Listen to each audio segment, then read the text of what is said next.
الحمد لله نحمده ونستعينه ونستغفره ونعوذ بالله من شرور أنفسنا ومن سيئات أعمالنا من يهده الله فلا مضل له ومن يضلله فلا هادي له وأشهد أن لا إله إلا الله وحده لا شريك له وأشهد أن محمدا عبده ورسوله أما بعد فإن خير الحديث كتاب الله وخير الهدي هدي محمد صلى الله عليه وسلم وشر الأمور محدثاتها وكل محدثة بدعة وكل بدعة ضلالة وكل ضلالة في النار. أعوذ بالله السميع العليم من الشيطان الرجيم من همزه ونفخه ونفثه. بسم الله الرحمن الرحيم. رب اشرح لي صدري ويسر لي أمري واحلل عقدة من لساني يفقهوا قولي. بسم الله الرحمن الرحيم. ان الله وملائكته يصلون على النبي يا ايها الذين امنوا صلوا عليه وسلموا تسليما. اللهم صل على محمد وعلى ال محمد كما صليت على ابراهيم وعلى ال ابراهيم انك حميد مجيد. اللهم بارك على محمد وعلى ال محمد كما باركت على ابراهيم وعلى ال ابراهيم انك حميد مجيد.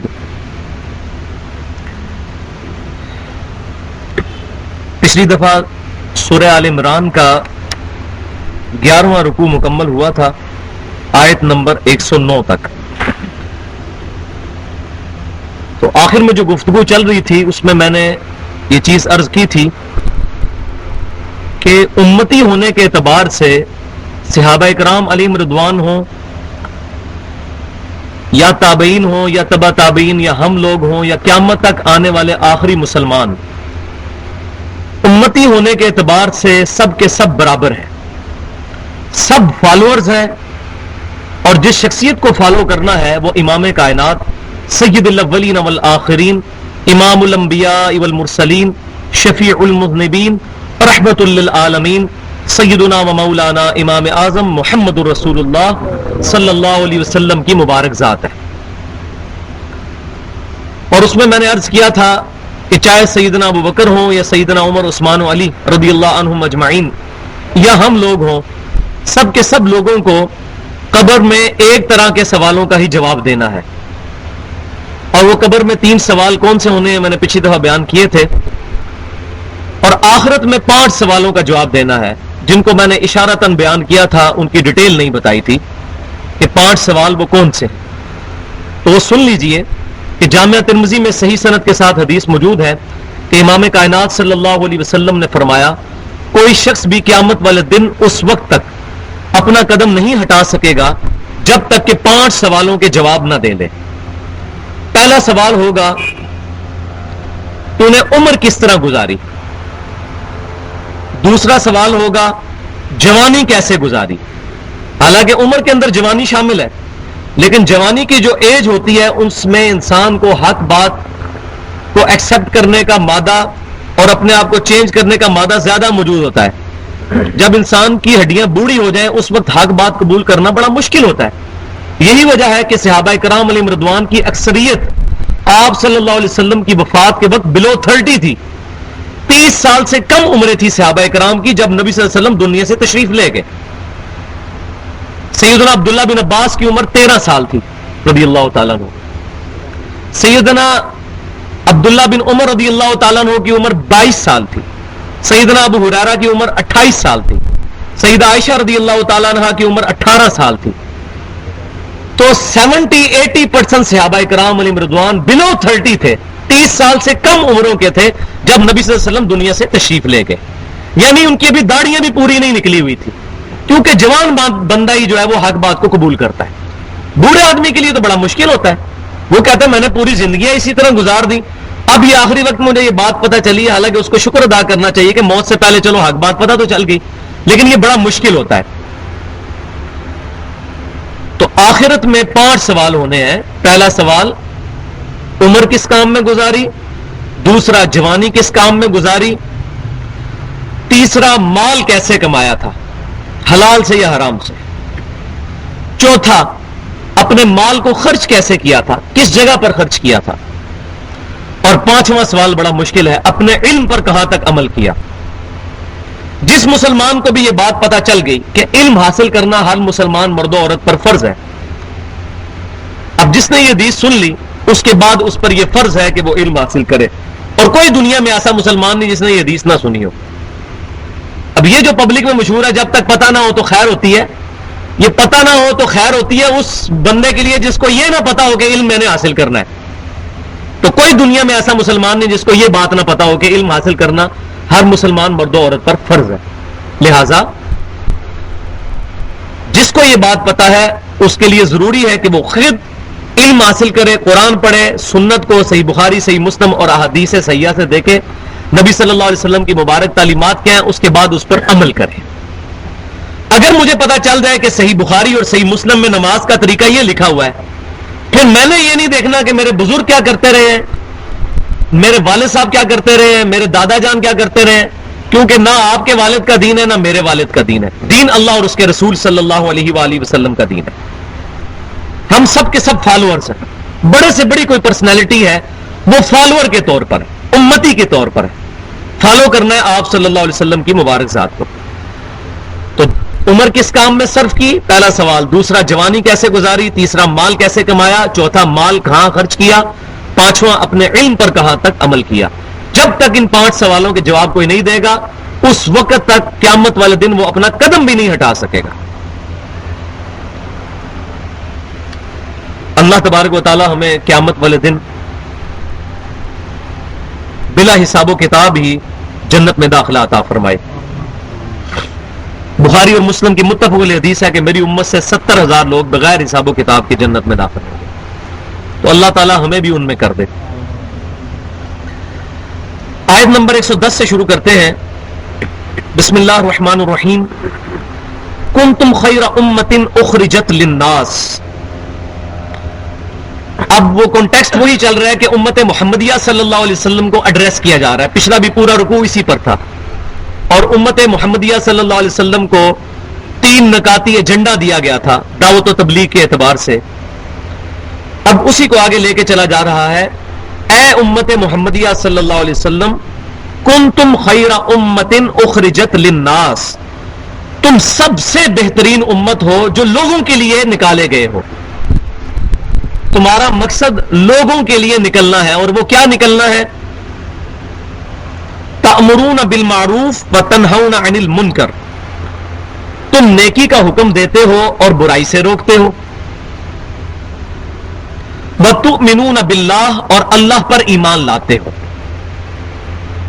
اللہ پر ایمان کو سیکنڈری جگہ پر ایڈریس کیا گیا، پرائمری طور پر 2 چیزیں، تم نیکی کا حکم دیتے ہو اور برائی سے روکتے ہو، اور اللہ پر ایمان لاتے ہو۔ کیا مطلب؟ کہ اللہ پر ایمان کا تقاضا ہے کہ نیکی کا حکم دو اور برائی سے منع کرو۔ جس کا ایمان اللہ پر مضبوط ہوگا وہ شیطان کو ننگا نہیں ناچنے دے گا، وہ کہے گا اپنے ہاتھ سے روک سکے گا تو ہاتھ سے برائی کو روکے گا، نہیں تو زبان سے ضرور روکے گا، اور اگر بالکل کمزور ایمان والا ہوا تو دل میں ضرور برا جانے گا۔ لیکن ذالک اضعف الایمان، نبی صلی اللہ علیہ وسلم فرمایا یہ ایمان کا کمزور ترین درجہ ہے کہ دل میں برا سمجھو، صحیح مسلم میں حدیث ہے۔ تو اس امت کی خوبی کیا ہے؟ نیکی کا حکم دیتے ہیں، برائی سے روکتے ہیں، اور اللہ پر ایمان لاتے ہیں، جیسا کہ ایمان لانے کا حق ہے، کیونکہ جو اللہ پر ایمان لائے گا اس کی اہمیت اللہ کے لیے ہوگی۔ والذین آمنوا اشد حبا للہ، ایمان والے شدید ترین اللہ سے محبت رکھتے ہیں۔ جس کی محبت اپنے رب کے ساتھ ہوگی وہ اپنے رب کی نافرمانیاں دیکھ نہیں سکے گا، کوشش کر کے روکے گا۔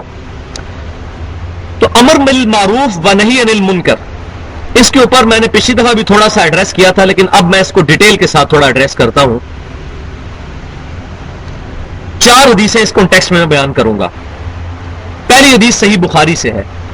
صحیح بخاری میں امام کائنات صلی اللہ علیہ وسلم کی حدیث موجود ہے۔ آپ صلی اللہ علیہ وسلم نے نیکی کی دعوت کرنے والے اور برائی سے روکنے والوں کی مثال بیان فرمائی۔ آپ صلی اللہ علیہ وسلم نے ارشاد فرمایا کہ کچھ لوگ دریا کے سفر پر نکلے اور وہ ایک کشتی میں سوار ہوئے جس کشتی کی 2 منزلیں۔ اب اب انہوں نے آپس میں قرعہ ڈالا، قرعہ اندازی کی، بیلٹنگ کی، تو کچھ لوگوں کا نام اوپر والی منزل کے لیے نکلا، کچھ لوگوں کا نام نیچے والی منزل کے لیے نکلا۔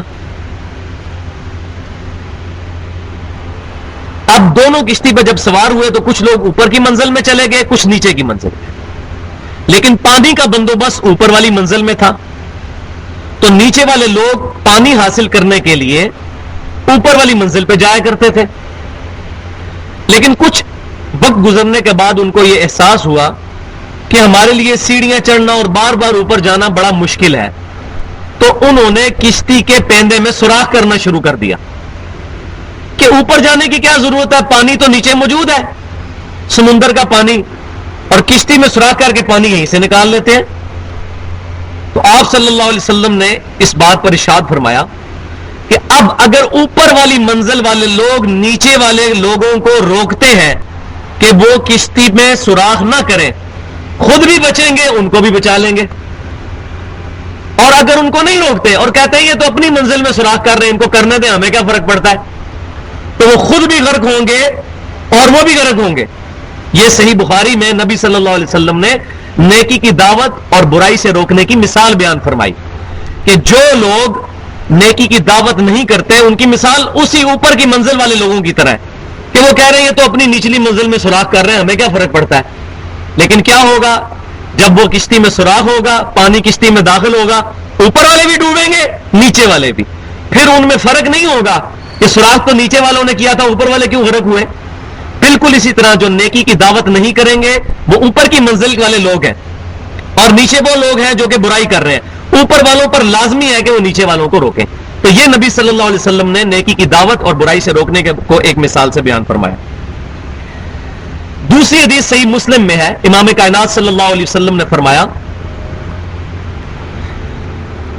کہ مومن کی نشانیاں بیان فرماتے ہوئے آپ صلی اللہ علیہ وسلم نے ارشاد فرمایا کہ جب بھی کوئی برائی دیکھو اس کو اپنے ہاتھ سے روکو، اگر اس پر طاقت نہ رکھتے ہو تو اپنی زبان سے روکو، اور اگر اپنی زبان سے بھی نہیں روک سکتے تو کم از کم دل میں برا جانو، لیکن فرمایا ذالک اضعف الایمان، یہ ضعیف ترین درجہ ہے ایمان کا، اس کے بعد تو ایمان ہے ہی نہیں ہے، کمزور ترین درجہ، ایک باریک سا رشتہ ہے ایمان کے ساتھ اور وہ ٹوٹ جائے گا۔ ظاہر ہے کہ جو اللہ کی حدوں پر جائے گا تو وہ حد کراس بھی کر جائے گا، اس سے پیچھے رہنا ہے، کم از کم زبان سے ضرور برا کہنا ہے۔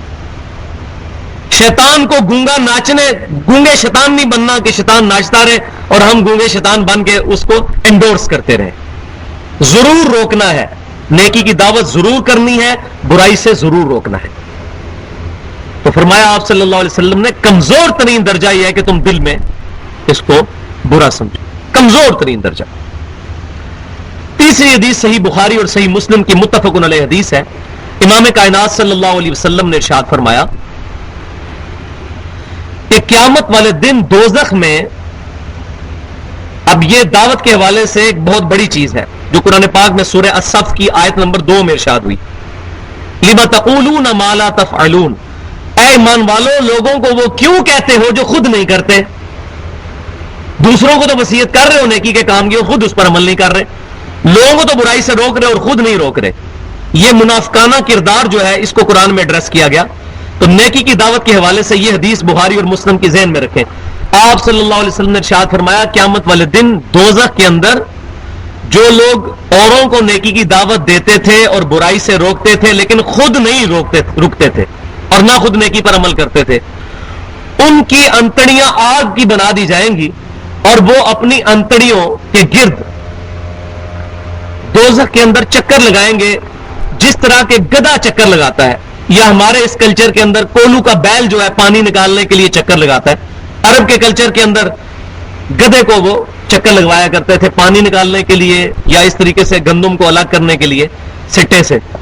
تو آپ صلی اللہ علیہ وسلم فرمایا کہ اس شخص کی مثال جو خود نیکی کی دعوت لوگوں کو دیتا ہے اور برائی سے روکتا ہے لیکن خود اس پر عمل نہیں کرتا، اس کی انتڑیاں آگ کی بنا دی جائیں گی، وہ اپنی انتڑیوں کے گرد چکر کاٹے گا، بولے اعوذ باللہ تعالی، اور سارے دوست کی اس کے گرد جمع ہو کر پوچھیں گے کہ بھائی صاحب آپ تو بہت بڑے مولانا صاحب تھے، بڑے شیخ الحدیث شیخ القرآن تھے، آپ تو جمعے کے خطبے میں بڑے اچھے واز کیا کرتے تھے، آپ دوزخ میں کیوں پہنچ گئے ہیں؟ تو وہ مولانا صاحب کہیں گے یا جو بھی، وہ کہیں گے کہ افسوس ہم وہ کہا کرتے تھے جس پہ خود عمل نہیں کیا کرتے تھے، اس وجہ سے ہم دوزخ میں پہنچے۔ تو میرے استاد فرمایا کرتے تھے ڈاکٹر اسرار صاحب، اللہ تعالیٰ ان کی غلطیاں معاف کرے اور نیکیوں کا ان کو اجر عطا فرمائے، کہ دنیا میں بڑی بڑی جماعتوں کے لیڈر ہیں جن کو لوگ بڑی عزت دیتے ہیں، اور قیامت والے دن ان کی مٹی پلید ہو رہی ہوگی، کیونکہ عزت تو دنیا کی نظر میں ہے، دنیا ہاتھ بھی چومتی ہوگی، دنیا پاؤں بھی چومتی ہوگی، دنیا ایک ان کے حکم کے اوپر اپنی دولت بھی لٹا دیتی ہوگی، اپنی عزت بھی لٹا دیتی ہوگی، لیکن آخرت میں اللہ کے حضور زیرو۔ وَلِعَوْذُ بِاللَّهِ تعالی۔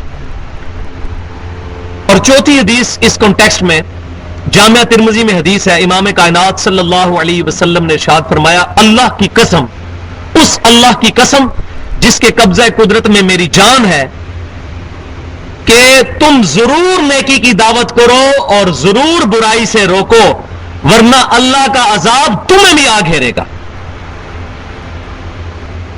اور تم لوگ دعا کرو گے اللہ تمہاری دعائیں قبول نہیں کرے گا، پھر اللہ تعالیٰ اس میں فرق نہیں کرے گا کہ کوئی نیک ہے یا بد ہے، جو برائی سے نہیں روکے گا وہ اس کا حصہ ہوگا۔ بولے اعوذ باللہ۔ تو نیکی کی دعوت فرض ہے، جنت میں جانے کے لیے کم از کم 4 شرطیں ہیں، بینچ مارک 4 شرطیں سورۃ العصر میں بیان ہوئی ہیں، والعصر ان الانسان لفی خسر۔ زمانہ اس بات پر گواہ ہے کہ انسانیت کیٹاگوریکل خسارے میں ہے۔ زمانہ کیوں گواہ ہے؟ زمانے نے وہ وقت دیکھا ہے کہ نوح علیہ السلام کے ساتھ صرف 78 لوگ ایمان والے بچے، باقی سب کے سب لوگ غرق ہو گئے، انسانیت نقصان میں ہے۔ زمانے نے وہ وقت دیکھا کہ لوط علیہ السلام کی 2 بیٹیاں آپ کے ساتھ صرف نجات پائیں، پوری لوط علیہ السلام کی قوم پتھروں کی بارش سے ہلاک کی گئی۔ زمانے کی قسم، زمانہ گواہ ہے کہ انسان گھاٹے میں۔ زمانے نے وہ وقت بھی دیکھا کہ موسیٰ علیہ السلام کے ساتھ چند لوگ نجات پا گئے اور پوری آل فرعون سمندر میں غرق کر دی گئی۔ زمانہ اس بات پر بھی گواہ ہے کہ قوم عاد اور قوم سمود کو ہلاک کیا گیا عذاب کے ذریعے۔ تو اوور آل تو انسانیت گھاٹے میں چلتی آ رہی ہے۔ الا الذین آمنوا، ہاں مگر چند لوگ جو ایمان لے آئیں، وعملوا الصالحات، نمبر 2، اور نیک اعمال کریں۔ یہ 2 ہیں، ابھی 2 اور باقی ہیں۔ وتواصوا بالحق، اور حق بات کی وصیت کریں۔ وتواصوا بالصبر، اور حق بات جب کریں گے تو مخالفت تو ہوگی، میٹھی میٹھی توحید تو سارے سن لیتے ہیں، جب آپ لوگوں کو ایسی توحید بیان کریں گے جس کے اندر شرک سے چھٹکارے کی طرف بھی ترغیب دلائی جائے گی تو لوگ تو مخالفت کریں گے۔ لوگ تو پارٹی بازی کے چکر میں، فرقہ واریت کے چکر میں، جماعتی چکر میں آ کے مخالفت کریں گے، حق بات سننے کی تو کسی کے اندر وہ قطعی جو ہے وہ ہمت ہوتی بہت کم لوگوں کے اندر۔ تو وتواصوا بالحق، حق بات کی وصیت۔ حق بات کیا ہے؟ یہ قرآن سورہ بنی اسرائیل میں آیا وَبِالْحَقِّ أَنزَلْنَاهُ وَبِالْحَقِّ نَزَلَ، اس قرآن کو ہم نے حق کے ساتھ نازل کیا، پرپزفل، مقصد کے ساتھ، اور یہ حق کے ساتھ نازل ہوا۔ اور سورۃ الحدید میں جا کے تو پھر اس کا کلائمیکس ہے، أَلَمْ يَأْنِ لِلَّذِينَ آمَنُوا أَن تَخْشَعَ قُلُوبُهُمْ لِذِكْرِ اللَّهِ وَمَا نَزَلَ مِنَ الْحَقِّ، کیا ایمان والوں پر ابھی وہ وقت نہیں آیا کہ ان کے دل اللہ کی یاد کی طرف جھک جائے اور اس حق کی طرف جو ہم نے ان کی طرف اتارا۔ یہ حق یہ ہے وَتَوَاصَوْا بِالْحَقِّ، دعوت الی القرآن، دعوت الی القرآن، دعوت الی القرآن۔ تو قرآن کی جب دعوت ہوگی تو ظاہر ہے کہ پھر تو کوئی نہیں ٹکے گا اس کے سامنے۔ پھر جب فرقہ واریت کی دعوت ہوگی وہ اس سے ٹکرا جائے گی۔ قرآن تو پھر کہے گا ان الذین فرقوا دینہم وکانوا شیعا لست منہم فی شیء، اے محبوب صلی اللہ علیہ وسلم، بے شک جن لوگوں نے دین میں فرقے بنائے اور اپنے آپ کو گروہوں میں بانٹ لیا، ان کا آپ سے کوئی تعلق نہیں صلی اللہ علیہ وسلم۔ پھر قرآن تو کہے گا وَاعْتَصِمُوا بِحَبْلِ اللَّهِ جَمِيعًا وَلَا تَفَرَّقُوا، اللہ کی رسی قرآن کو مضبوطی سے پکڑ لو، فرقوں میں مت بٹو۔ قرآن تو پھر انڈیا کے شہروں کے نام مسجدوں کے باہر نہیں نکلنے دے گا، مسجدوں کے ہیڈز کے اوپر، مسجدوں کے دروازوں پر فرقوں کے نام تو نہیں قرآن لکھنے دے گا۔ وہ تو دعوت الی الاسلام، دعوت الی القرآن، دعوت الی الایمان ہوگی، فرقوں کی دعوت نہیں ہوگی، مخالفت ہوگی تو وتواصوا بالصبر، پھر صبر کی بھی تلقین کرنی پڑے گی. جس کو آپ دعوت الی الحق کے لیے تیار کر رہے ہیں اس کو یہ بھی تیار رکھیں کہ بھائی پھینٹی لگے گی، یہ بات کرو گے تو پھینٹی لازمی ہے، حق بات بلند کرو گے تو پھینٹی لگے گی. یہی وجہ ہے کہ جن جن لوگوں کی نوکری دین کے ساتھ لگی ہوئی ہے ان کے لیے بڑا مشکل ہے کہ وہ اپنے مکتبہ فکر کے خلاف ممبر سے بات کریں. کسی بریلوی دیوبندی کے لیے یہ چیز آسان نہیں ہے کہ وہ اپنے ممبر سے بخاری اور مسلم میں جو نماز کا طریقہ لکھا ہے یہ لوگوں کو بتائے. کسی اہل حدیث کے لیے یہ بات آسان نہیں ہے کہ وہ ممبر رسول سے یہ بات بتائے کہ نبی صلی اللہ علیہ وسلم سر ڈھانپ کے نماز پڑھا کرتے تھے. سر ڈھانپ کے نماز پڑھنا سنت ہے، بغیر سر ڈھانپے نماز تو ہو جاتی ہے لیکن خلاف سنت ہے. وہ تو داڑھی کے بغیر بھی نماز ہو جاتی ہے، لیکن آپ صلی اللہ علیہ وسلم کا عمومی عمل سر ڈھانپ کے نماز پڑھنا. پتا اس کو بھی ہے لیکن وہ یہ بات کرے گا، لوگ کہیں گے اس کو پتہ نہیں کیا ہو گیا. اسی طریقے سے اگر کوئی شیعہ اور رافضی ممبر رسول پہ یہ بات کرنا شروع کر دے کہ بھائیو کیا پدی کا شوربہ، ہم 1400 سال بعد صحابہ کرام علیہم رضوان کے بارے میں جو بکواس کرتے ہیں ہمیں اپنی زبانیں بند کرنی چاہیے. ہم کون ہوتے ہیں صحابہ کرام کے بارے میں اس طرح کی اوٹ پٹانگ باتیں کرنے والے؟ ہمیں اپنے ماں باپ کی، اپنے گھر والوں کی فکر کرنی چاہیے، اپنے رشتہ داروں کی، کہ ہم صحابہ کرام پر فتوے لگا رہے ہیں کہ وہ سارے کے سارے بے ایمان ہو گئے تھے، نعوذ باللہ من ذالک. تو جب یہ ممبر سے بات کرے گا اس کی پھینٹی لگے گی، کون سنے گا؟ ہاں، جو کسی مکتبہ فکر کو پریزنٹ نہیں کرتا ہوگا وہ تو قرآن پاک سے اور سنت سے صحیح بات جو ہے، حق بات لوگوں تک پہنچا دے گا. تو یہ بڑا مشکل کام ہے. تو اس آیت کے اوپر پچھلی دفعہ بھی مجھے پروفیسر صاحب نے بھی کہا تھا کہ آپ اس کو ایڈریس کریں ڈیٹیل کے ساتھ، تو میں نے اس کو آج بھی ڈیٹیل کے ساتھ، کنتم خیر امت اخرجت للناس، تم بہترین امت ہو جو لوگوں کے نفع کے لیے نکالی گئی ہو. کیوں کہ اب انبیاء کرام کا سلسلہ مکمل ہو چکا، ختم نبوت اپنے آخری درجے میں ہو چکی، اب کسی نبی نے بھی دعوت و تبلیغ کے لیے دنیا میں نہیں آنا. اب پوری کی پوری امت یہ دائی امت ہے جو انبیاء والا کام کرے گی قیامت تک کے لیے. اور یہ آپشنل نہیں ہے، obligation ہے. obligation, it is an obligation on each Muslim. ہر مسلمان پہ یہ فرض ہے کہ اس نے دعوت کا کام کرنا ہے. تو یہ جن لوگوں کو یہ ہے کہ اپنی داڑیاں پگڑیاں رکھ لو، شلواریں ٹخنوں سے اوپر کر لو، جنت میں چلے جاؤ گے، 4 شرطیں کم از کم، الا الذین آمنوا وعملوا الصالحات وتواصوا بالحق، حق بات کی تبلیغ، وتواصوا بالصبر، اور صبر کی تبلیغ. اور ظاہر تبلیغ کرنی ہے تو خود بھی صبر کرنا ہے. یہ 4 شرطیں ہیں کم از کم انسانیت کو گھاٹے سے نکالنے کے لیے. تو تم سب سے بہترین امت ہو جو لوگوں کے نفع کے لیے نکالی گئی ہو. تأمرون بالمعروف، تم نیکی کا حکم دیتے ہو، وتنہون عن المنکر، اور برائی سے روکتے ہو، وتؤمنون باللہ، اور اللہ پر ایمان لاتے ہو جس طرح حق ہے، کیونکہ اللہ پر ایمان لانے کا حق یہ ہے کہ نیکی کی دعوت دو، برائی سے روکو. تو صحابہ کرام علیہ رضوان نے یہی کام کیا، پھر الحمدللہ تابعین، تبع تابعین اور محدثین اور بڑے بڑے ائمہ اسی کام کو لے کر چلے. اور اب بھی ہر انسان کو یہ چاہیے جس نے کلمہ پڑھا ہے نبی صلی اللہ علیہ وسلم کا، وہ نیکی کی دعوت کا کام کرے. اس لیے نہیں کہ لوگوں کو ہدایت ملے، ہدایت تو اللہ کے ہاتھ میں، اس لیے کہ اپنی ہدایت ہو جائے، کیونکہ اپنے کو 4 شرطیں چاہیے جنت میں پہنچنے کے لیے. میں جو بیٹھ کے آپ کو دعوت کر رہا ہوں، مجھے آپ کے ساتھ کوئی انٹرسٹ نہیں ہے، مجھے تو اپنی آخرت کے ساتھ انٹرسٹ ہے کہ جو مجھے بات پتا ہے میں ایسا طریقے سے آپ تک کنوے کروں تاکہ میری 4 شرطیں وہ پوری ہو جائیں، میری گنتی پوری ہو جائے. تو ہر بندے نے اپنی آخرت کی فکر کے لیے لوگوں کو حق بات بتانی ہے.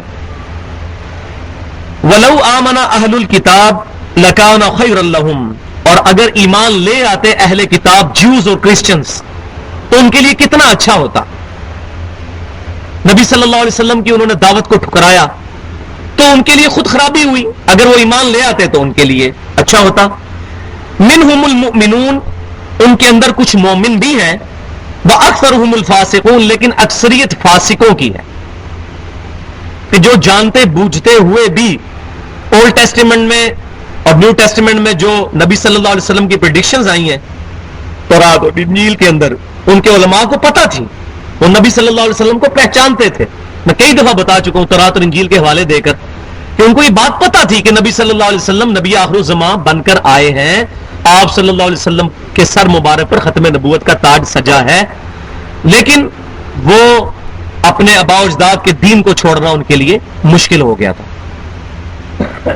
لن یضروکم الا اذا، اے مسلمانوں تمہارا کچھ نہیں بگاڑ سکتے یہ یہودی اور عیسائی، ہاں مگر تمہیں تکلیف تھوڑی سی ذہنی خوف تو پہنچائیں گے. ظاہر ہے کہ ذہنی ٹینشن تو ہوتی ہے، یہ دعوت کے کام میں ہوتا ہے. بعض کا مجھے بھی بڑی ٹینشن ہو جاتی ہے کیونکہ ہمیں بھی بڑی جگہ جگہ سے دھمکیاں ملتی ہیں اور عجیب و غریب جھوٹے پراپوگنڈے ہمارے پہ بھی کیے جاتے ہیں، تو ذہنی خوف ضرور ہوتی ہے. باقی فزیکلی تو کوئی سامنے آتا نہیں، علمی طور پہ تو کسی کی جرت ہی نہیں آ کے سامنے بیٹھ سکے، کیونکہ ان کو پتا ہے کہ کتاب و سنت سے یہاں بات ہوگی، کسی فرقے کی بات نہیں ہوگی.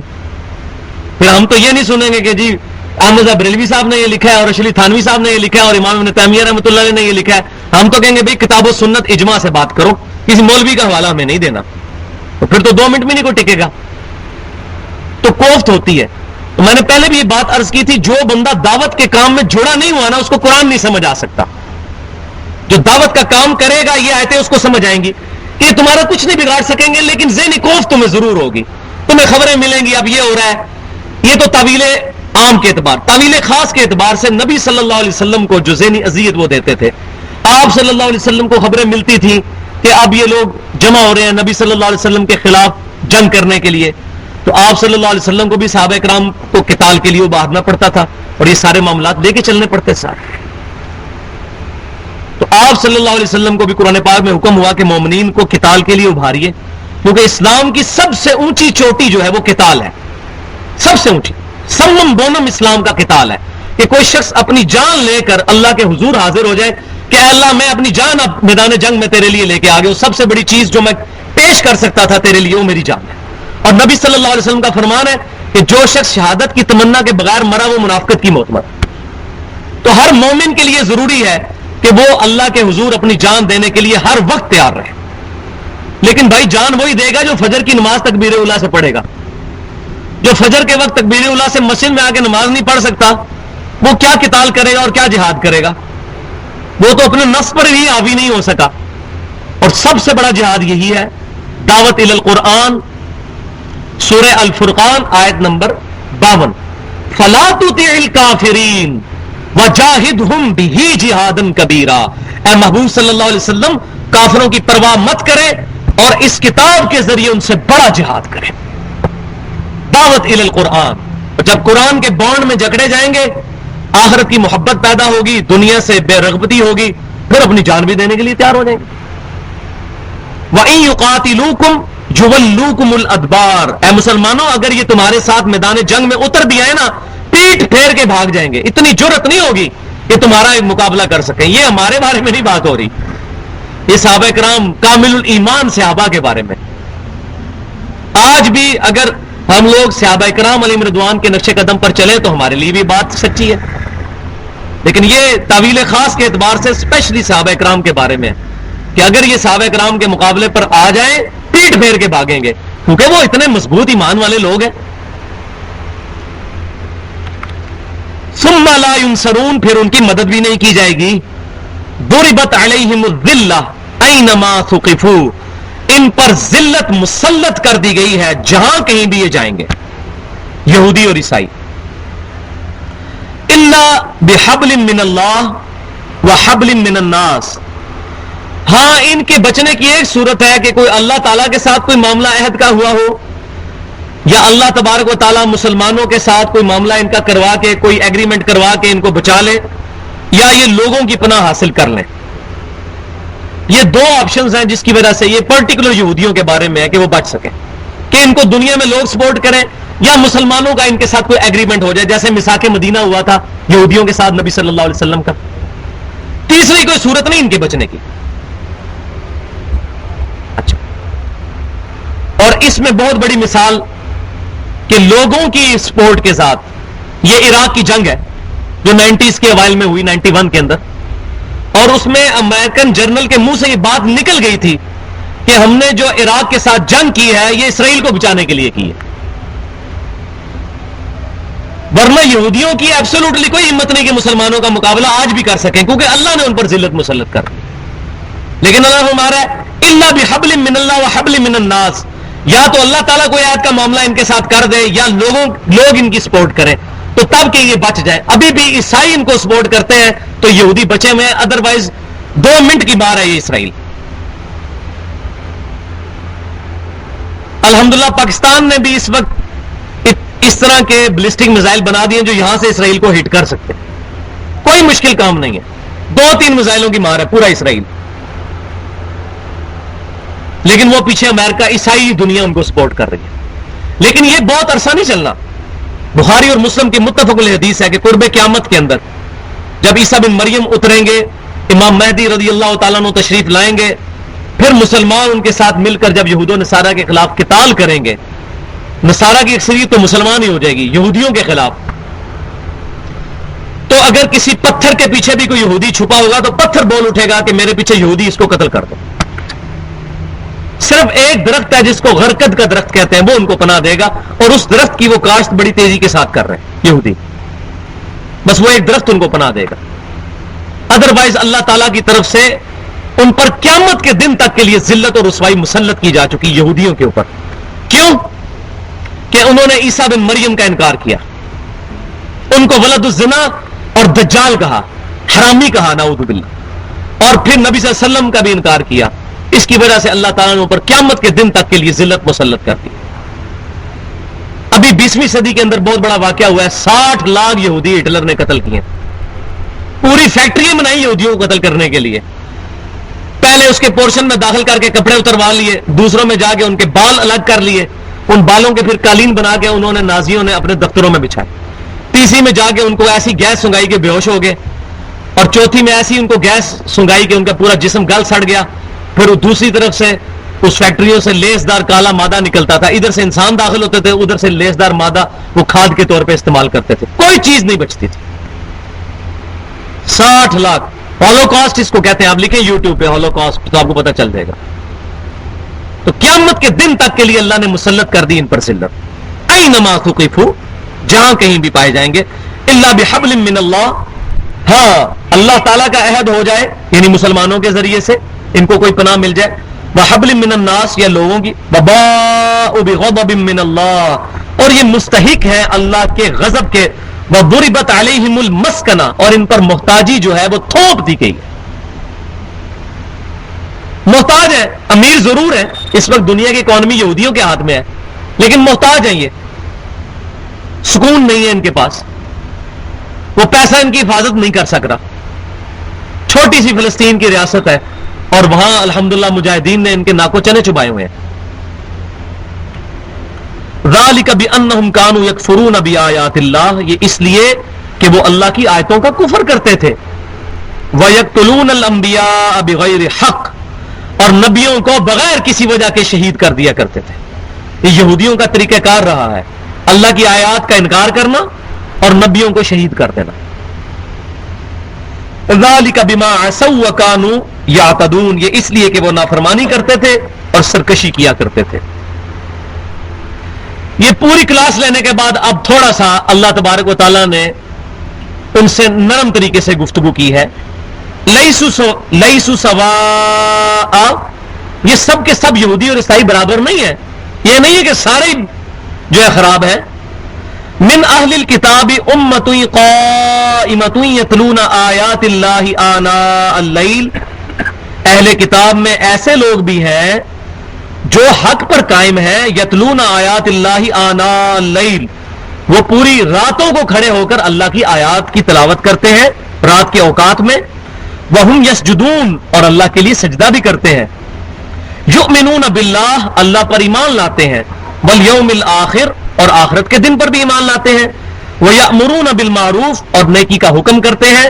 وَيَنْهَوْنَ عَنِ الْمُنْكَرِ, اور برائی سے روکتے بھی ہیں. وَيُسَارِعُونَ فِي الْخَيْرَاتِ, اور نیکی کے کاموں میں بڑی جلدی کرتے ہیں, بڑھ چڑھ کر نیکی میں حصہ لیتے ہیں. اس سے مراد کون لوگ ہیں؟ اس سے مراد وہ سلیم الفطرت یہودی اور عیسائی علماء تھے جنہوں نے نبی صلی اللہ علیہ وسلم کی دعوت حق قبول کی, جن میں پہلے نمبر پر ورقہ بن نوفل.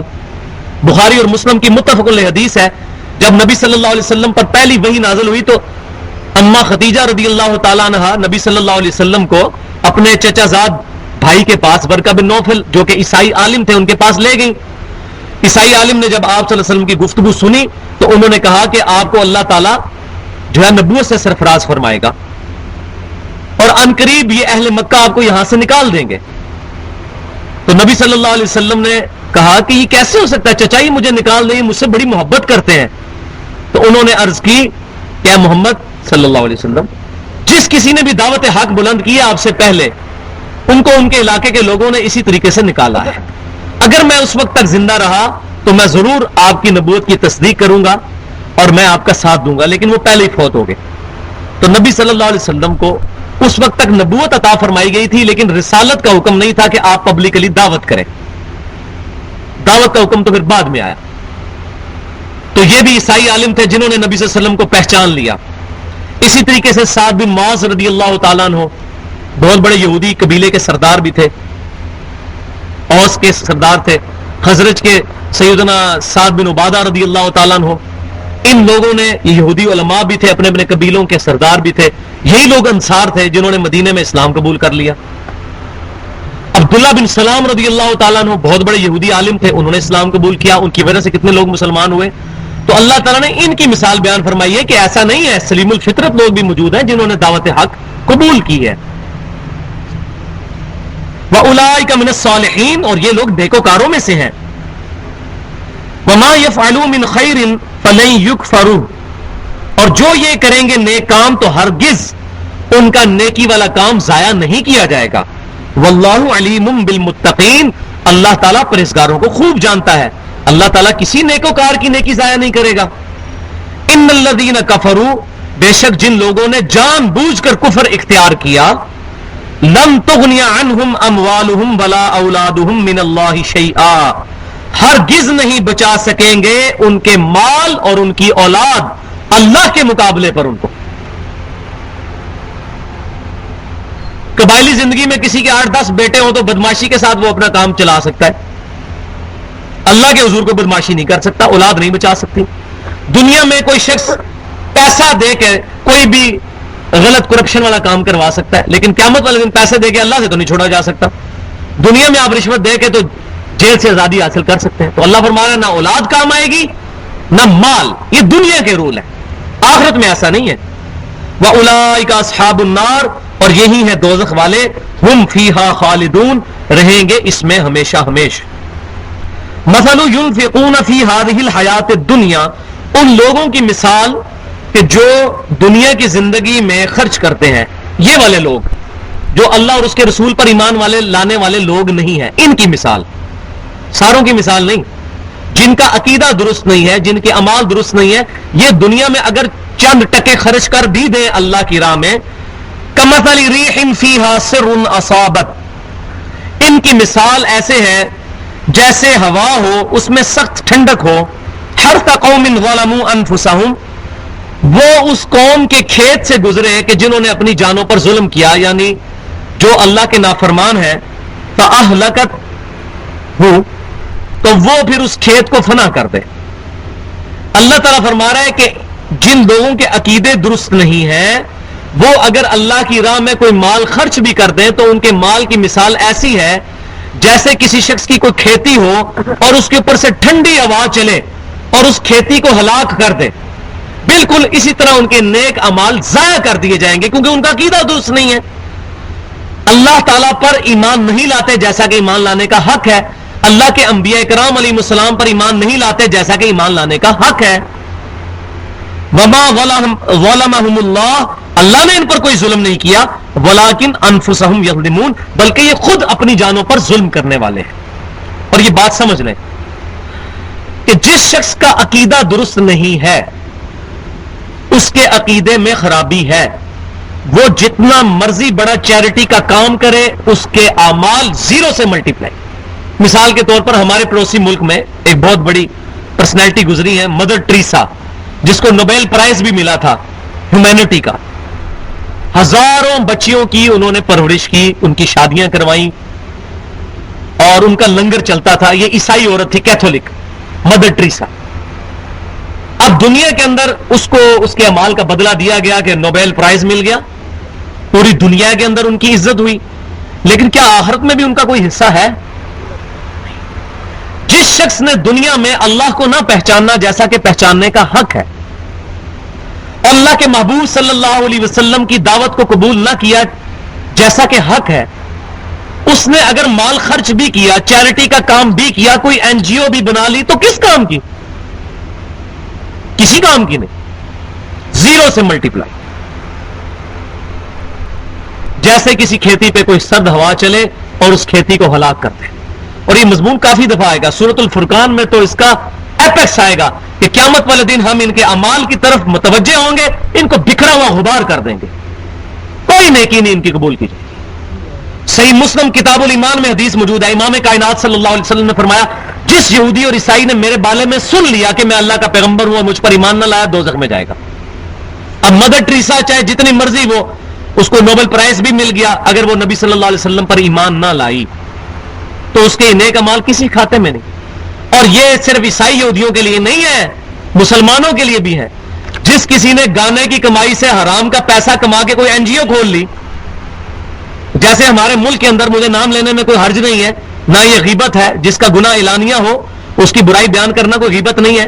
ابرار الحق نے جتنی بے حیائی اس نوجوان نسل کے اندر پھیلائی ہے، کسی اور شخص نے نہیں پھیلائی. اب اس نے وہ سہارا ایک این جی او بھی بنا لی ہے، ویلفیئر ٹرسٹ بنا لیا ہے، اور وہ یہ سمجھتا ہے کہ میں اس حرام مال کے ذریعے اللہ کو دھوکہ دے لوں گا کہ قیامت والے دن مجھے اللہ تعالیٰ حقوق العباد پورے کرنے کی وجہ سے بخش دے گا. زیرو سے ملٹیپلائی. اسی طریقے سے جو فحشا عورتیں ہیں وہ بھی جمعرات کے جمعرات 11ویں دلوا دیتی ہیں کہ چلو ہم اپنی طرف سے نیکی کا کام کر رہے ہیں، ہماری گناہوں کے اوپر کو پردہ پڑ جائے گا. زیرو سے ملٹیپلائی. کوئی نیک عمل قبول نہیں ہوگا جب تک رزق حلال نہیں ہوگا. رزق حلال از دا لٹمس ٹیسٹ آف ایمان. یہ سورۃ البقرہ میں بتا چکا ہوں مڈ کے اندر جا کے، رمضان کے رکوع کے اندر، رکوع نمبر 23 میں، کہ لٹمس ٹیسٹ کسی کے ایمان اور تقوی کا یہ ہے کہ اس کا رزق حلال ہو. رزق حرام ہے، کوئی فائدہ نہیں. عقیدہ بھی درست ہو گیا، رزق حرام ہے، کوئی فائدہ نہیں. نیت صحیح نہیں ہے، لوگوں میں مشہوری کی نیت ہے، تو عمل اس کے لیے. وہ بڑی مشہور حدیث ہے صحیح مسلم کے اندر، ایک سخی کو، ایک شہید کو اور ایک قاری کو قیامت والے دن بلایا جائے گا، اوندا منہ دوزخ میں ڈال دیا جائے گا. وہ بڑی ڈیٹیل کے ساتھ حدیث ہے. ان کے اعمال ریاکاری کے لیے ہوں گے. شہید اس لیے ہوگا تاکہ قوم کے اندر نام پیدا ہو گیا، ہمارے طرف سے اس نے ہمارے خاندان کی حمیت کے لیے لڑا اور شہید ہو گیا، دوزخ میں. خیرات اس لیے کی ہوگی کہ لوگوں میں نام ہو. اللہ تعالیٰ فرمائے گا وہ تجھے لوگوں نے عزت دے دی تھی، میرے ہاں کوئی عزت نہیں اب تیرے لیے، چل دوزخ میں. استغفر اللہ. اور قرآن اس لیے سیکھا تاکہ جو ہے وہ تو لوگوں کے اندر روب جمائے اپنا، اور اپنے علم کا جو ہے وہ اظہار کرے لوگوں پر. میرے لیے نہیں تو نے کیا، وہ بھی اوندے منہ کر کے دوزخ میں ڈال دیا جائے گا. تو ریاکاری والا عمل قبول نہیں ہوگا. تو کوئی این جی او بنی ہے اور حلال سے نہیں ہے، عقیدہ درست نہیں ہے، کوئی فائدہ نہیں ہے. ہاں دنیا میں اس کو سرٹیفکیٹ ملے گا کیونکہ اللہ کا وعدہ ہے دنیا میں اجر دیا جائے گا، آخرت میں کوئی اجر نہیں ہے. تو اس بات کو سمجھ لیں. مثل ينفقون في هذه الحیات الدنیا، ان لوگوں کی مثال جو دنیا کی زندگی میں خرچ کرتے ہیں، كمثل ريح فيها سر اصابت حرث قوم ظلموا انفسهم فاهلكت، اس قوم کی طرح ہے جس کی کھیتی کے اوپر سے سرد ہوا گزرے اور اس کو ختم کر دے. وما ظلمهم اللہ، اللہ نے ان پر ظلم نہیں کیا، ولكن انفسهم يظلمون، بلکہ انہوں نے اپنی جانوں پر خود ظلم کیا ہے. ان کو نہیں پتا تھا کون سا عمل اللہ کی بارگاہ میں قبول ہوگا. یا ایھا الذین آمنوا لا تتخذوا بطانة من دونکم. اب یہ خاص ٹاپک ایڈریس ہو رہا ہے. اے ایمان والو، مت بناؤ اپنا خاص رازدار اپنے لوگوں کو چھوڑ کر. صحابہ کرام اپنی سادہ لوئی کے اندر بعض اوقات انٹینشنلی نہیں ان انٹینشنلی بھی راز لیک کر دیا کرتے تھے. مقصد راز کو لیک کرنا نہیں ہوتا تھا، لیکن ظاہر مسلمانوں میں ہی منافق بھی گھسے ہوئے تھے. اب صحابہ کرام کو کیا پتا کہ یہ کلمہ گو جو مسلمان نظر آ رہا ہے یہ منافق ہے اندر سے. تو پھر مسلمانوں کو ایڈریس کیا گیا کہ بڑے چکنے رہو، خاص جس بندے کے بارے میں پتا ہو اس کے علاوہ کسی سے اپنی راز کی بات بھی مت کرو. لا یعلونکم خبالا، وہ کوئی کسر نہیں اٹھا رکھیں گے تمہاری خرابی میں، جب کبھی موقع ملے گا ڈسیں گے تمہیں. یہ آج کے حکمرانوں کے لیے بھی بہت بڑا ایک سمجھیں کہ ضرب المثل ہے ان کے لیے، اور یہ بہت بڑی مثال ہے ان کے لیے، بہت بڑی نصیحت ہے کہ یہ لوگ یہود و نصارہ کو اپنا دوست سمجھتے ہیں، ان کے آگے جا کے گھٹنے ٹیکتے ہیں. یہ لوگ کبھی بھی ہمارے ہمدرد نہیں ہو سکتے. کبھی بھی نہیں. وَدُّوا مَا عَنِتُّمْ، وہ پسند کرتے ہیں جو چیز تمہیں نقصان دے، اس کو پسند کرتے ہیں.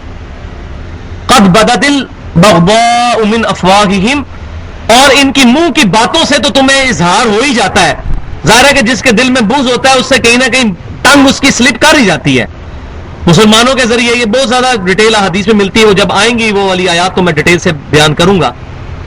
تو ایسی باتیں ان کے منہ سے نکل جایا کرتی تھی. نبی صلی اللہ علیہ وسلم کے بارے میں بھی گستاخانہ جملے، ظاہر ہے قتال تو ان کو موت نظر آتی تھی، تو پھر غصہ چڑھتا تھا نبی صلی اللہ علیہ وسلم کے اوپر کہ یہ شخص آیا، اس کی وجہ سے اب ہمیں اپنی جان دینی پڑے گی میدان جنگ میں جا کے. تو نعوذ باللہ من ذالک، کبھی کبھار وہ اپنی زبان سے بھی اس کا اظہار کر دیا کرتے تھے. دیکھیں جی صلح صفائی کے اندر ہی آشتی میں ہی وقت گزارنا چاہیے، جنگ کرنے کا کوئی فائدہ نہیں ہے، کیا فائدہ ہوگا، ادھر سے بھی بندے مر جائیں گے ادھر سے بھی مر جائیں گے. تو بھائیو جب تک قتال نہیں ہوگا شیطان تو ننگا ناچتا رہے گا. یہ اسلام کی جو ریولوشن آئی ہے یہ سب کی سب قتال کی وجہ سے ہوئی ہے، لیکن اس کی پہلی سٹیج دعوت الی القرآن، اور جب وہ مضبوط لوگ تیار ہوئے پھر ان کو کفار کے خلاف ٹکرایا نبی صلی اللہ علیہ وسلم. یہ نہیں ہے کہ نماز پڑھنے کا طریقہ آتا نہیں اور پکڑ کے جہاد میں لے گئے، ایسا نہیں.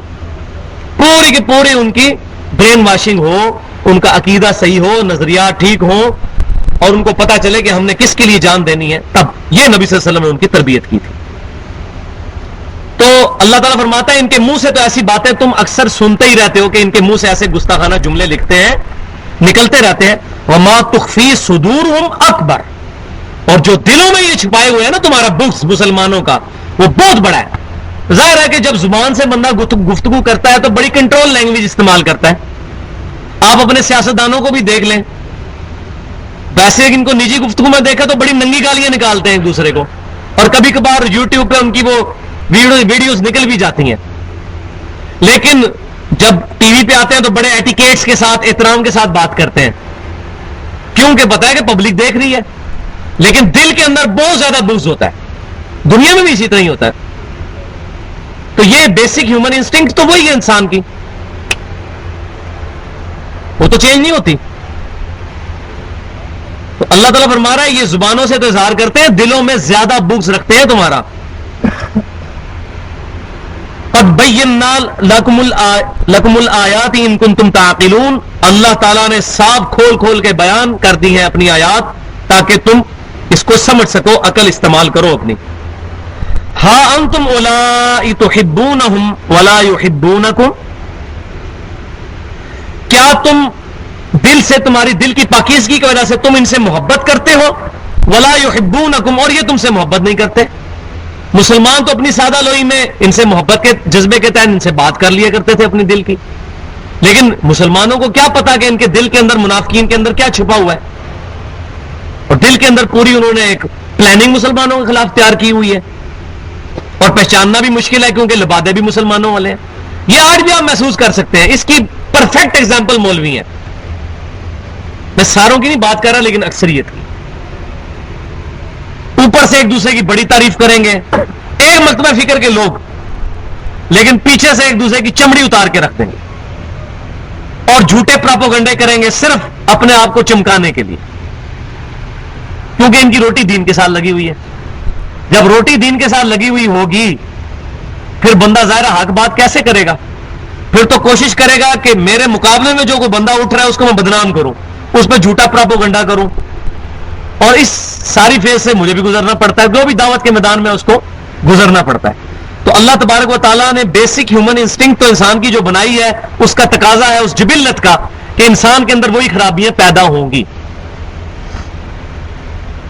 کامیاب لوگ وہ ہیں کہ جو اپنے جو ہے وہ عقل کو اور سمع اور بصر کو استعمال کر کے اپنا تزکیہ کر لیں گے. تو مسلمانوں تم تو ان سے محبت کرتے ہو لیکن یہ تم سے کوئی محبت نہیں کرتے. وَتُؤْمِنُونَ بِالْكِتَابِ كُلِّهِ، اور تم تو ساری کتابوں کو مانتے ہو. اور یہاں بریکٹ میں آگے محذوف ہے بٹوین دا ورڈز، جس کو انگلش میں کہتے ہیں کہ یہ تو اپنے علاوہ کسی کتاب نہیں مانتے. تم کہتے ہو ہم ساری کتابیں مانتے ہیں. كُلٌّ آمَنَ بِاللَّهِ وَمَلَائِكَتِهِ وَكُتُبِهِ وَرُسُلِهِ لَا نُفَرِّقُ بَيْنَ أَحَدٍ مِّن رُسُلِهِ، تم تو رسولوں میں ایمان لانے میں فرق بھی نہیں کرتے. مرتبے کا فرق تو ہے، تِلْكَ الرُّسُلُ فَضَّلْنَا بَعْضَهُمْ عَلَىٰ بَعْضٍ، ایمان لانے میں کوئی فرق نہیں ہے. عیسیٰ بن مریم علیہ السلام پر بھی ایمان لانا اسی طرح ضروری ہے جس طرح نبی صلی اللہ علیہ وسلم پر. ایمان لانے میں فرق نہیں کرتے. کتابوں ساری کو مانتے ہو, اولڈ ٹیسٹیمنٹ کو مانتے ہو, نیو ٹیسٹیمنٹ کو, تورات, زبور, انجیل, ساری کتابوں کو مانتے ہو, لیکن یہ تمہاری کتاب کو نہیں مانتے. وَإِذَا لَقُوكُمْ قَالُوا آمَنَّا, اور جب تمہیں ملتے ہیں تو کہتے ہیں ہم بھی ایمان لاتے ہیں جی آپ کے اوپر. یہ میں ڈیٹیل سے سورۃ البقرہ کے شروع میں ایڈریس کر چکا ہوں ان کا منافقانہ کردار, کہ جب مومنین کے ساتھ ملتے ہیں تو کہتے ہیں جی ہم آپ پر ایمان لاتے ہیں, ہم بھی اسی دین کے اوپر ہیں, اور جب اپنے شیطانوں کے ساتھ الگ ہوتے ہیں پھر ہم کہتے ہیں جی مسلمانوں کے ساتھ ہم ٹھٹا کر رہے تھے. وَإِذَا خَلَوْا, اور جب یہ تنہا ہوتے ہیں اکیلے میں, عَضُّوا عَلَيْكُمُ الْأَنَامِلَ مِنَ الْغَيْظِ, تو غصے سے اپنی انگلیاں چباتے ہیں کہ ان کی وجہ سے ہمیں جو ہے وہ اس طرح ڈومیننسی کی زندگی نصیب نہیں ہو رہی. عبداللہ بن ابی کا تاج تیار ہو چکا تھا مدینے کا, اس کو یونانیمسلی ایگریڈ کر لیا گیا تھا مدینے کے حکمران کے طور پر, لیکن نبی صلی اللہ علیہ وسلم آئے تو اس کی ساری گیم ہی الٹ گئی. تو اپنی انگلیاں چباتا تھا الگ میں کہ اس شخص کی وجہ سے سارا بیڑا غرق ہوا, میری تو سرداری بالکل ایج پہ پہنچی ہوئی جو ہے وہ ختم ہو گئی. تو مسلمانوں سے جب الگ ہوتے تھے پھر انگلیاں چباتے تھے, ان پہ غصہ کھاتے تھے کہ یہ لوگ کل آئے ہیں اور دیکھیں ان کی دعوت کیسے پھیلتی جا رہی ہے, اور ہمارے باوجداد کا دین غرق ہوتا جا رہا ہے. ہماری وہ ٹیمپرڈ فارم میں جو چیزیں تعلیمات چلتی آ رہی ہیں ان کو لوگوں نے ریجیکٹ کر دیا ہے. ہمارے اندر ایسے لوگ پیدا ہو گئے جنہوں نے نبی صلی اللہ علیہ وسلم کی مبارک دعوت قبول کر لی ہے. تو یہ اپنی غصے سے انگلیاں چباتے ہیں. اب اللہ تعالیٰ کی طرف سے ورڈک سنیں, قُلْ مُوتُوا بِغَيْظِكُمْ, آپ صلی اللہ علیہ وسلم ان سے فرمائیے مر جاؤ اپنے غصے کے اندر, اس غصے میں ہی, حسد کی آگ میں ہی جل کے مر جاؤ. تمہاری موت اب اسی ذریعے سے ہونی ہے, جل جل کے مر جاؤ گے. ہمارے ساتھ ہو کیا گیا ہے, جیسا کہ میں نے پہلے بھی آپ کو بتایا تھا, اس دور میں بہت بڑی مثال ہے. حضروں کے اندر ایک دیوبند کے بہت بڑے عالم ہیں جنہوں نے کتاب لکھی ہے مناقب ابی حنیفہ, اس کے مقدمے میں لکھا ہے انہوں نے, اور بڑی زبردست بات ان کے منہ سے اللہ نے نکلوا دی ہے. انہوں نے کہا کہ اے علماء دیوبند, تم نے یہ ظلم کیا امت پر کہ تم نے بخاری اور مسلم کے ترجمے کیے ہیں. اب لوگ بخاری مسلم کا ترجمہ پڑھ پڑھ کے اپنے نماز اس طریقے پہ کر رہے ہیں اور تمہارا مسلک چھوڑ رہے ہیں. تو تمہیں کس پاگل کتے نے کاٹا تھا ان کتابوں کے ترجمے کرو؟ تم نے ترجمے کر کے خود پبلک کے لیے معاملہ کھول دیا. اب دیکھیں کتنی جرت ہے. بولے اعوذ باللہ تعالی. تو ہم بھی ان کو یہ کہتے ہیں اپنے غصے میں مر جاؤ. تم نے ترجمے کیے بخاری مسلم کے, آج پبلک کو پتا چل گیا بریلویوں کا ترجمہ, دیوبندی کا, اہل حدیث کا, جو بندہ اپنا بھی ترجمہ پڑھتا ہے اس کو پتا چلتا ہے نماز کا طریقہ بخاری مسلم میں کیا لکھا ہوا ہے. اب یہ اپنی انگلیاں بھی چباتے ہیں کہ کیا کریں, انکار بھی نہیں کر سکتے ان کتابوں کا, یہ بھی نہیں کہہ سکتے کتابیں فراڈ ہیں, ورنہ لوگ منکرین حدیث کہنا شروع کر دیں گے, پرویزی کہنا شروع کر دیں گے. نہ تھوک سکتے ہیں نہ نکل سکتے ہیں. تو ان کو بھی ہم کہتے ہیں کہ مر جاؤ تم اپنے غصے کے اندر. یہ جو تم سے کام اللہ نے کروانا تھا, اللہ تعالیٰ فاسق سے بھی دین کا کام لے لیتا ہے. تو یہ آج کے معاملے میں بھی اسی طرح ہے. یہ آپ بات سمجھ لیں, یہ آیات صرف ان لوگوں کے لیے نہیں تھی. بخاری اور مسلم کی متفق علیہ حدیث ہے, امام کائنات صلی اللہ علیہ وسلم نے فرمایا کہ تم لوگ بھی پچھلے لوگوں, پہلے جو اگلے لوگ گزر چکے, ان کے نقشے قدم پر چلو گے, قدم بقدم, بالشت بر بالشت, حتیٰ کہ ان میں سے کوئی شخص گوہ کے سوراخ میں داخل ہوا تم بھی پیچھے داخل ہوگے. صحابہ کرام علیہ رضوان نے پوچھا یہ اگلے لوگوں سے مراد کیا یہودی اور عیسائی ہیں؟ فرمایا یہودی اور عیسائی نہیں تو اور کون سے لوگ مراد ہیں؟ تو جو خرابیاں یہودیوں اور عیسائیوں میں پیدا ہوئی ہیں یہ اس امت میں پیدا ہونی ہے. لہذا جو آیات یہود و نصارہ کی بیماریوں کو ایڈریس کر رہی ہیں یہ کوئی پرانے انبیاء کی سٹوریاں نہیں ہیں, یہ ہماری ہدایت کے لیے ہے. میں نے سورۃ البقرہ کے تعارف میں بتایا تھا کہ سورۃ البقرہ کے پہلے 4 رکوع پورے قرآن کی دعوت کا خلاصہ, اس کے بعد 9 رکوع پورا مقدمے کی فائل ہے بنی اسرائیل کے خلاف, اس لیے کہ تاکہ بتایا جائے کہ یہ 9 رکوع پڑھ کے مسلمانوں دیکھو کہ امتیں جب بگڑتی ہیں ان کے اندر کیا کیا خرابیاں پیدا ہوتی ہیں, تمہارے اندر بھی یہ چیزیں پیدا ہوں گی, بچ جانا تم ان چیزوں سے. تو اللہ تبارک و تعالیٰ فرما رہا مر جاؤ اپنے غصے کے اندر. ان اللہ علیم بذات الصدور, اور جو تمہارے دلوں کے اندر ہے مسلمان نہ جانتے ہو لیکن اللہ تعالیٰ کو خوب علم ہے جو تم اپنے سینوں میں چھپائے ہوئے ہو.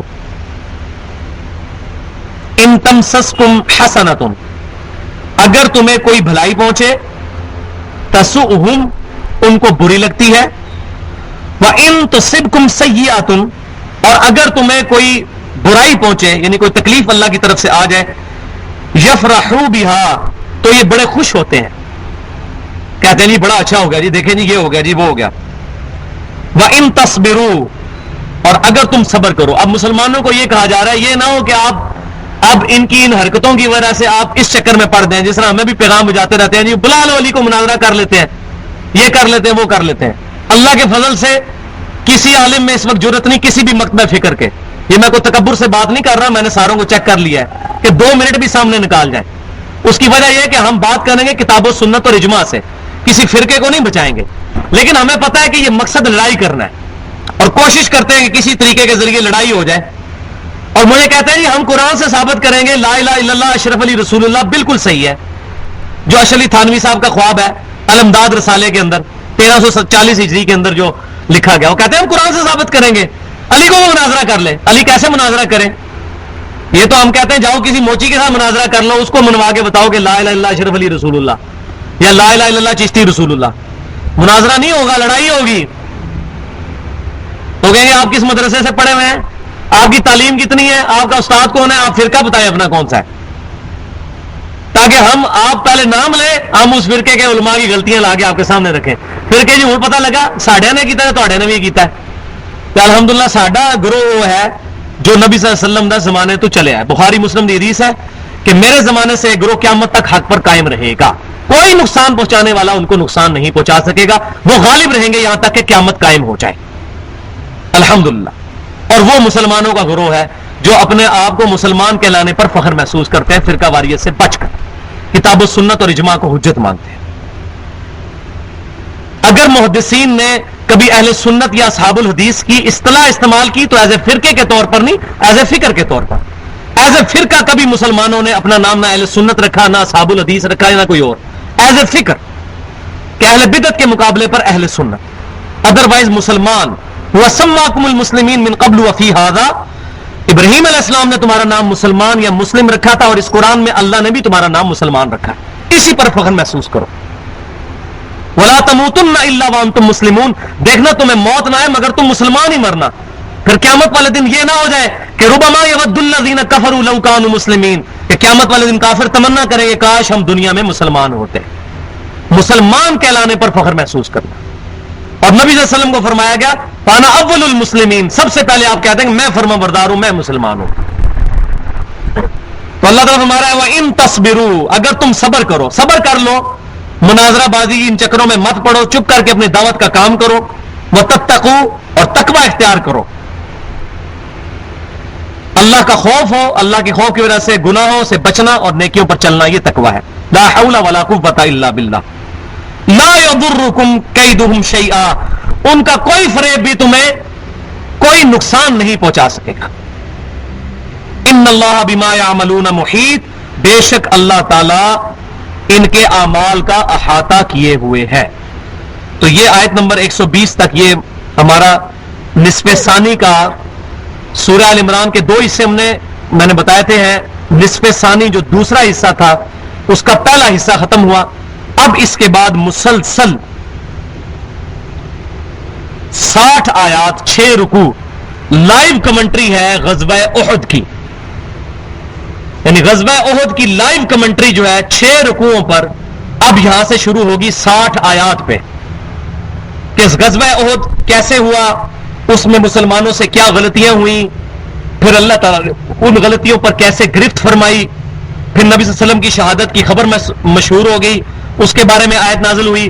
پھر مسلمانوں کو بتایا گیا کہ اپنا ڈسپلن مضبوط کرو کیونکہ اب بہت بڑی بڑی جنگیں آگے آنی ہیں، بڑے بڑے قتال آنے ہیں، سلطنت روما سے ٹکرانا ہے، اسی طریقے سے ایران سے ٹکرانا ہے.